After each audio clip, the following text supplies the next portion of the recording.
राधे राधे देववाणी में आपका स्वागत है। कहते हैं कभी कभी भगवान आने वाली विपत्ति का संकेत पहले ही दे देते हैं, लेकिन हम समझ नहीं पाते। महाभारत में द्रौपदी को भी ऐसा ही एक सपना आया था, एक चेतावनी, एक भविष्य सूचना, जिसे अगर उस समय समझ लिया जाता तो इतिहास शायद अलग होता है। आइए जानते हैं इस प्रसंग के बारे में। हस्तिनापुर में शांति का समय चल रहा था। पांडव राजमहल में थे और द्रौपदी हर दिन की तरह अपने कक्ष में विश्राम कर रही थी। लेकिन एक रात, एक ऐसी रात आई जिसने उनके हृदय को कंपा दिया। द्रौपदी अचानक घबराकर उठी, सांसें तेज, आंखें नम और शरीर कांपता हुआ। उन्हें अभी अभी एक सपना आया था, एक ऐसा सपना जो केवल सपना नहीं लग रहा था। उन्होंने देखा एक विशाल सभा, दीवारों पर अंधेरा, सिंहासन पर बैठा हुआ एक क्रूर चेहरा। मंच के बीचों बीच वे स्वयं थी, अकेली, भयभीत, और पांचों पांडव दूर खड़े जैसे मजबूर हों।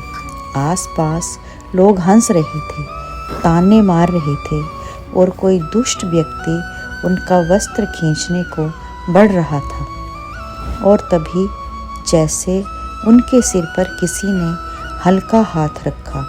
द्रौपदी ने मुड़कर देखा, श्री कृष्ण खड़े थे और उनके चेहरे पर गहरी चिंता। उन्होंने कहा, कृष्णे, जो तुम देख रही हो वह मात्र सपना नहीं, एक संकेत है। तुम्हारे जीवन में एक बड़ी परीक्षा आने वाली है। लेकिन याद रखना, जब मनुष्य का सहारा टूट जाता है तब परमात्मा का सहारा शुरू होता है।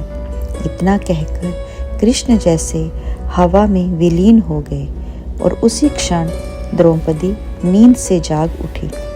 सवेरे उन्होंने ये सपना युधिष्ठिर और भीम को बताना चाहा, पर शब्द गले में अटक गए। होंठ कांपते रहे पर आवाज़ नहीं निकली।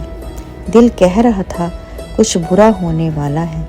उसी दिन विदुर ने भी कक्ष में आकर कहा, पांचाली, राजमहल में कुछ अशुभ घटित होने का संकेत मिल रहा है, सावधान रहिए। द्रौपदी ने पहली बार स्वीकार किया, विदुर जी, मैंने भी कल रात एक अनिष्ट स्वप्न देखा है।